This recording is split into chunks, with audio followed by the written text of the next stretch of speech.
मंचासीन पूजनीय संत समाज,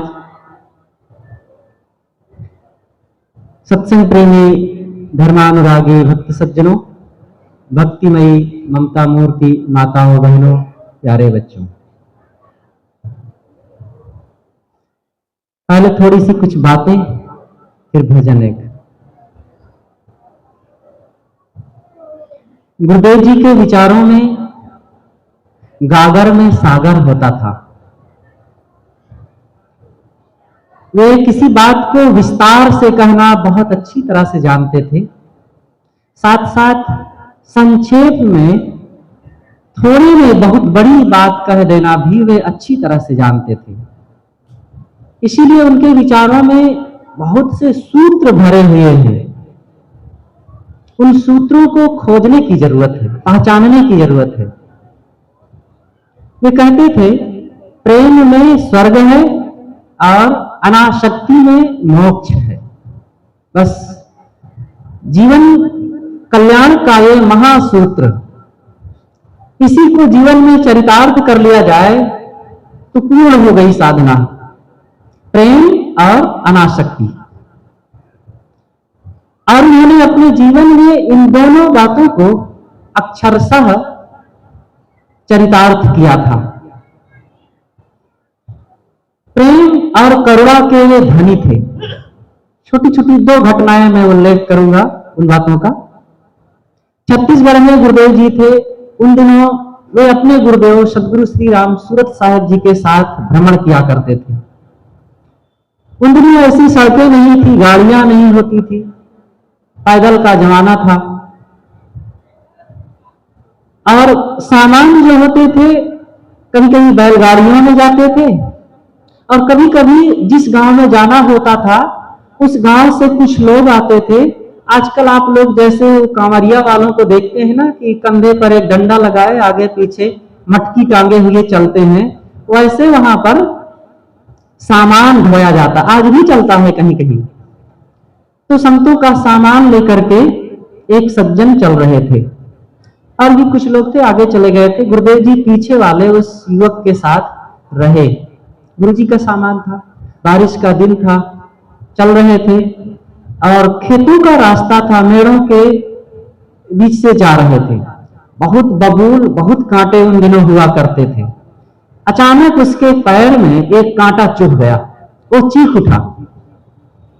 गुरुदेव जी ने कहा कि बेटा रुक जाओ, लेकिन वो लंगड़ाते हुए चलता रहा। गुरुदेव जी ने कहा कि बेटा रुक जाओ, नहीं चल नहीं पाओगे। तो रुका।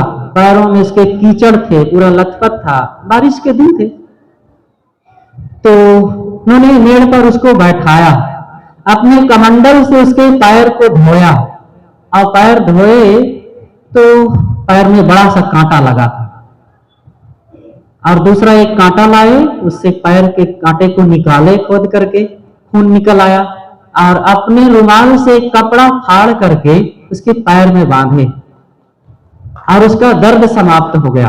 कहा बेटा आप चल सकते हो। देखिए ये प्रेम और करुणा की अद्भुत मिसाल उनके जीवन में घटना घटा। ऐसी बहुत घटनाएं हैं। और अनासक्ति की बात उन्हीं दिनों की बात है। गुरुदेव जी के पास एक साधक थे, उन्होंने गुरुदेव जी को अंग्रेजी भी सिखाया था और कई चीजें उन्होंने, क्योंकि गुरु जी स्कूल में तो कोई ये भाषा का बोध ज्यादा पाए नहीं थे, ऐसे ही बस चलते फिरते लोगों से कुछ कुछ सीख करके अभ्यास किए और उन बातों में वे मर्मज्ञ हो गए। तो एक शिष्य था, उन्होंने अंग्रेजी सिखाया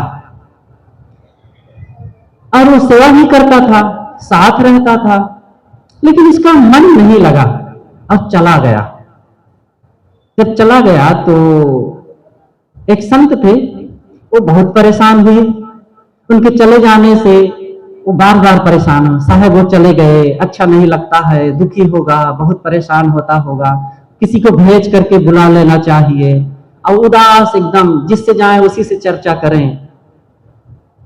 तो बड़े गुरुदेव जी साथ में थे उन दिनों, तो वे वहां से हो करके कहीं जा रहे थे। देखे कि सद्गुरु अभिलाष गौर जी उन संत को समझा रहे थे कि अरे उसको क्या समझाना, मैं तुमको समझाता हूं, तुम उसके मुंह को छोड़ दो। अरे चला गया, उसका मन नहीं लगा बैराग में, संतों में, तो चला गया, चले जाने दो, काहे को तुम परेशान हो रहे हो। लेकिन वो बहुत उदास, उनको चैन नहीं पड़ रही, साहब वो दुखी होगा, बड़ा अच्छा था, बड़ा प्यारा था, चला गया, बहुत खराब लग रहा है, बुलाइए। तो बड़े गुरुदेव जी ने कहा कि अभिलाष दास जी के साथ ये रहता था लड़का, सेवा करता था, खिलाता था, भोजन कराता था, कपड़ा धोता था, अब उनको कोई फिक्र नहीं। अब इनका तो लड़का लगता है लड़का मर गया है, बिल्कुल परेशान है।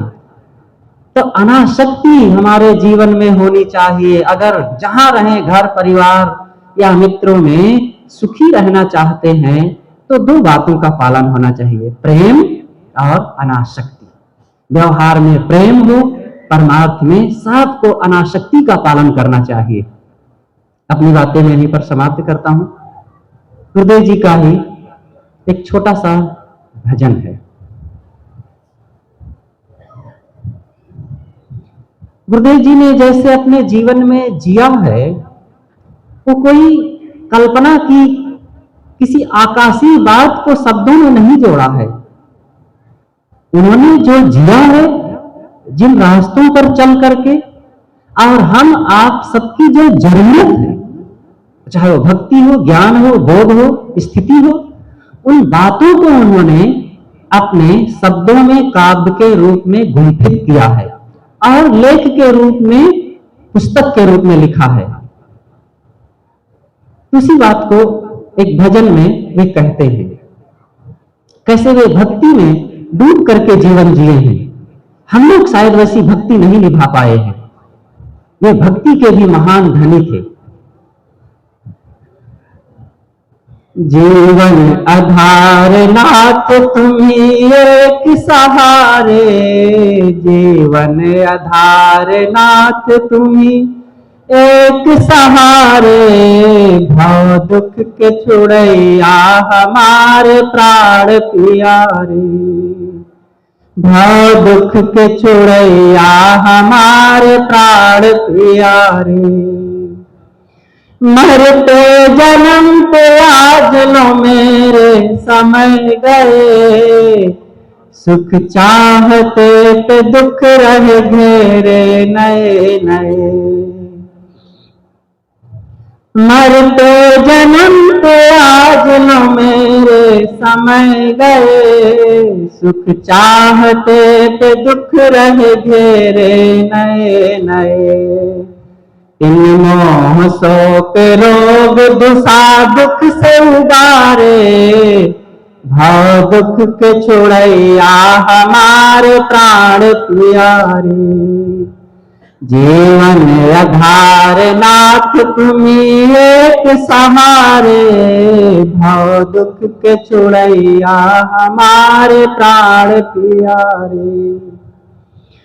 आसक्ति मोह भार में किस्ती मेरी रही, लगती कहाँ पे जाए ठिकाना नहीं कहीं। आसक्ति मोह भार में किस्ती मेरी रही, लगती कहाँ पे जाए ठिकाना नहीं कहीं। बहते हमारे नाव के थे किनारे, भाव दुख के छुड़ैया हमारे प्राण प्यारे।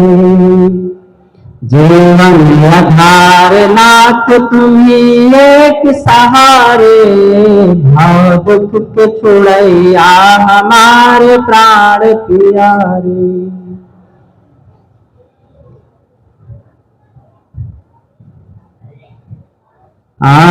जीवन आधार नाथ तुम्ही एक सहारे, भाव दुख के छुड़ैया हमारे प्राण प्यारे। भाव दुख के छुड़ैया हमारे प्राण प्यारे। जग दुख से आज सद्गुरु मुझको बचाइए, सूरत सता स्वरूप में वृत्ति घटाइए। जब दुख से आज सदगुरु मुझको बचाइए, सूरत सता स्वरूप में वृत्ति घटाइए, अभिलाष के हो सत्य के आप आधारे, भाव दुख के छुड़ैया हमारे प्राण प्यारे। जीवन आधार नाथ तुम्ही एक सहारे, भाव दुख के छुड़ैया हमारे प्राण प्यारे, भाव दुख के छुड़ैया हमारे प्राण प्यारे। बोले सदगुरु देव की। सदगुरु रामदेव जी के पावन चरणों में श्रद्धांजलि समर्पित करते हुए अपनी बातें यहीं पर मैं समाप्त करता हूँ। धन्यवाद है।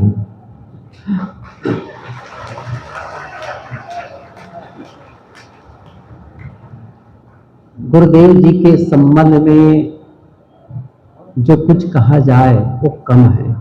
आज विराम दिया जा रहा है, आगे अनवरत चलता रहेगा। करुणा के संबंध में बता रहे थे, ख्याल आया कई वर्ष पहले की बात है। गुड़गांव में थे, गुड़गांव से ही कुछ दूर, गुड़गांव का ही हिस्सा था, एक कॉलोनी, एक जगह थी जहां एक माता जी भोजन के लिए आमंत्रित किए थे पूरे समाज को। गुरुदेव जी के साथ हम सब गए। अब ये हुआ कि सबके लिए गाड़ी की व्यवस्था नहीं, वहां भी चलना है, सत्संग करना है, सारी बातें तो एकदम स्पष्ट नहीं हो रही है, लेकिन इतनी सी बात है। गुरुदेव जी वही विराजमान थे और संत सब बैठे थे, तो मैंने आकर कहा कि और महात्मा सब, गुरुदेव जी रुकेंगे बाद में जाएंगे। साहब के लिए कहा, साहब जी रुकेंगे बाद में जाएंगे, और बाकी अन्य महात्मा को सब चलना है वहां जहां निवास है वहां। गुरुदेव जी विनोद करते हुए कहते हैं, ठीक है भाई, महात्मा लोग जाएं और जो महात्मा नहीं हो नहीं जाएगा। मतलब मैंने कहा गुरुदेव साहब जी रुकेंगे, महात्मा लोग चलें, तो कहें ठीक है महात्मा लोग जाएं, जो महात्मा नहीं हो नहीं जाएंगे। मैंने कहा गुरुदेव जी महात्मा, आप तो महात्मा नहीं, आप तो परमात्मा है। ये बात मैंने कही। बात क्या है जो मैं कहना चाहता हूं, जब सब लोग आ गए तो मुझे याद है जो अभी बोल रहे थे ना राम, गुरुदेव जी की सेवा में थे, रिक्शा, साइकिल रिक्शा से गुरुदेव जी के साथ आए। एक युवा था, थोड़ा सी ज्यादा उम्र रही होगी, वो रिक्शा चलाते आ रहा था। देखा कि उनका जो बुशर्ट पहना हुआ था कपड़ा, वो थोड़ा फटा हुआ था शायद। तो पूछे, जैसे उतरे उनको पैसा दिए जितना पैसा उनको देना चाहिए, और तुरंत राम से गुरुदेव जी कहते हैं, एक कपड़ा निकाल करके दो इनको, ये अपने लिए कपड़ा सिलवा लेंगे पहनने का। पैसे भी दिए और उनको क्या दिए, कपड़ा भी दिए। ये राम को शायद याद होना चाहिए। हाँ, फल भी दिए, देखो बता रहे हैं, फल भी दिए। अरे फल तो कितने ड्राइवरों को देते थे, मैं तो देखा हूं।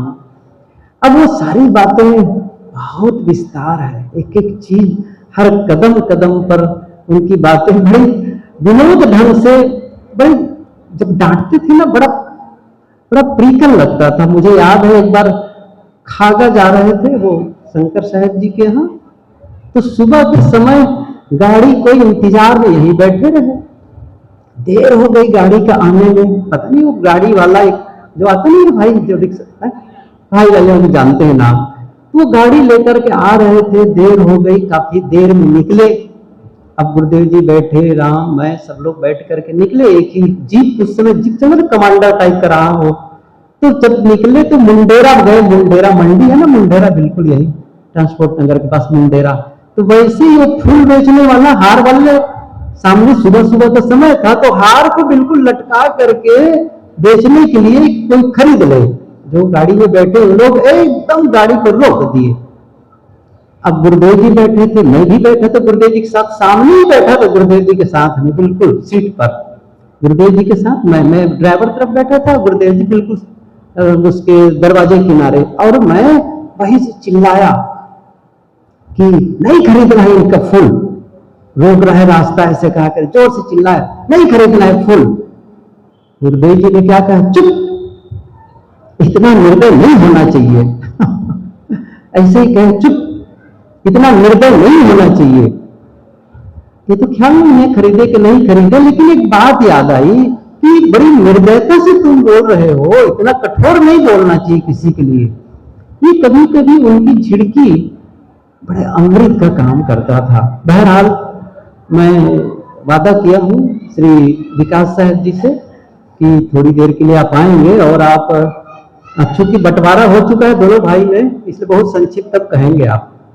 बहुत थोड़े में कहेंगे, और थोड़ी देर के लिए शास्त्री साहब को, फिर पूज्य श्री सजीवन साहब जी विराजमान हैं, उनके विचार सुनेंगे। संभवतः तब तक साहब जी का समय हो जाएगा आने का, तो थोड़े में आप कहिए साहब जी के संबंध में।